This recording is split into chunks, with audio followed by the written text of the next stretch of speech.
Hello, in this video I want to show you how to change your political view on a Facebook profile. So in order to do this, let's click on the profile picture, then edit the profile, scroll all the way down and edit your about info. Scroll all the way down again and here's political views. So let's add your political views. Click on that.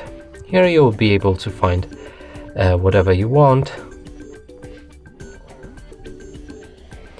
Add any description about it. Change the audience from friends to public or only you, and make sure to save that setting afterwards. And that's it for this video. Hope you like it. Please consider subscribing to our channel, leave a like and a comment below.